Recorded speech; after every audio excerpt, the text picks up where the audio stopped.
তোমরা তো জানোই আজকে আমি বাবার বাড়িতে এসেছি। এখানে আমার দিদির মেয়ে আর আমার মেয়ে বসে খেলা করছে। আমার এই ভাগ্নিটার সাথে আমার মেয়ে ছোট থেকেই খুব খেলে। আর তারপরে চলে এসেছিলাম বাড়ি, আর আজকে ভাবলাম একটু কফি করি। মা এখানে বাজার থেকে আসার সময় 1 প্যাকেট কফি এনেছে। এর আগে মাও কোনোদিন কফি বানায়নি, আমিও তেমন কোনোদিন বানাইনি, কিন্তু ভিডিওতে দেখেছি, তাই ভাবলাম আজকে একটু অন্যরকম ভাবে কফিটা বানানো যাক। তাই প্রথমে একটু কফি আর চিনি নিয়ে নিয়েছি, তার মধ্যে একটু জল দিয়ে ভালো করে ছাঁকনি দিয়ে এটা ভালোভাবে ফেটাতে ধরেছি। এই ছাঁকনিটা দিয়ে যত বেশি ঘষা হবে ততই চিনিটা গলে যাবে আর কফিটা কি সুন্দর ক্রিমের মতো হয়ে যাবে। এইভাবে একবার বাড়িতে কিন্তু অবশ্যই তোমরা করবে। এইভাবে কফিটা টেস্টটা কিন্তু অনেকটাই আলাদা হয়ে যায়। আর এখন গরম দুধ কফিতে দিয়ে মিশিয়ে নিলেই হয়ে গেল। আর দুধটা গরম করার সময় একটু চিনি দিয়েছি, আর কফিটা মিক্স করার সময়ও চিনি দেওয়া হয়েছিল। তোমরা যেই পরিমাণে চিনি খাবে সেইভাবেও দিতে পারো। আর এখানে আমার কফি রেডি, তাই প্রথমে বর আর ভাইকে দিতে যাচ্ছি।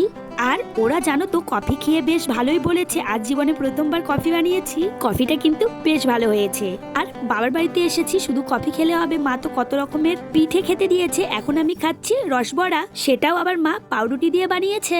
মায়ের সাথে গল্প করতে করতে এই রসবড়াটা খাচ্ছিলাম। আর দেখো আমরা কি নিয়েছি, এত হাসাহাসি করছি, আমার এখন নিজেরও মনে নেই।